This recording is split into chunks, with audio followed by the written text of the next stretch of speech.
Hello, আমি মন and welcome back to my another mini vlog. তো আজ হচ্ছে মহাষষ্ঠী, আর দেখো দেখতে দেখতে দুর্গাপুজো চলেও এলো। কিন্তু জানো তো আমাদের এখানে না ষষ্ঠীতে তেমন কিচ্ছু হয় না। আমাদের এখানে পুজো শুরু হয় সপ্তমী থেকে। আমরা যেহেতু গ্রামে থাকি, তো গ্রামের দিকে পঞ্চমী ষষ্ঠী এগুলো তেমনভাবে পালন করা হয় না। তো সেই কারণে এখনও না আমাদের বাড়িতে তেমন পুজোর কোনো ভাইবই দিচ্ছে না। তো যাই হোক, এখানে দেখো সকাল সকাল মা এখানে মোচার তরকারি বানাবে বলে মোচাগুলোকে এখানে ছাড়িয়ে নিচ্ছে, আর তার সাথে মাকে রূপাও অনেকটা হেল্প করেছে। আর এদিকে আমাকে বললো যে গাছে কয়েকটা উচ্ছে হয়েছে সেগুলো তুলে রাখতে, আর সেই উচ্ছেগুলোকেই আমি এখন তুলে রাখছি একটা জায়গার মধ্যে। আর গাছটা দেখে নিশ্চয়ই তোমরা বুঝতেই পারছো যে এটা একটা লেবু গাছের মধ্যে উঠেছে গাছটা। জানো তো এই গাছটা না আমাদের বাড়িতে কেউই লাগায়নি। এই গাছটা এমনি এমনি হয়েছে, যে সবজিগুলো নষ্ট হয়ে যায় সেগুলো মা এই গাছের গোড়ায় ফেলে দেয়, আর সেখান থেকে এরকম ছোট ছোট গাছ হয়। তো এখানে দেখো কত উচ্ছে আমি তুলে নিয়েছি। আর আমি কোনো কাজ করব সেখানে আমার মা নজরদারি করবে না, সেটা কি করে হয় বলো তো?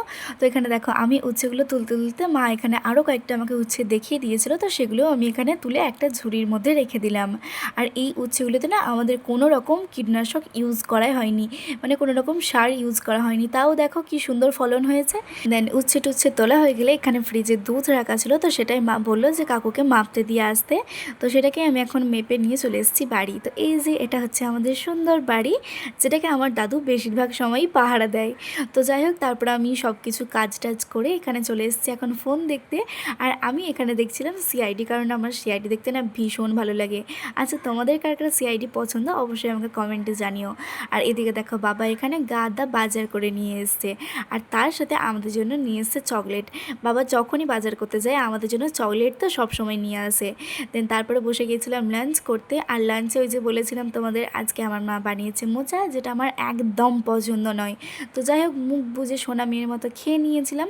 আর তার সাথে এখানে ছিল চাটনি। তারপর খাওয়া দাওয়া সেরে এখন বসেছি ঠাকুমা যে সলতে পাকাচ্ছে সেগুলো দেখতে। আমাদের গ্রাম অঞ্চলে প্রদীপ জ্বালানোর সময় এই সুতোগুলো ব্যবহার করা হয়। তো এগুলো না আমি অনেক ছোটোবেলাতে আগে ঠাকুমার সাথে বানাতাম, কিন্তু এখন আর তেমনভাবে বানানো হয় না। এখন বেশিরভাগ এই জিনিসগুলো ঠাকুমাই বানায়।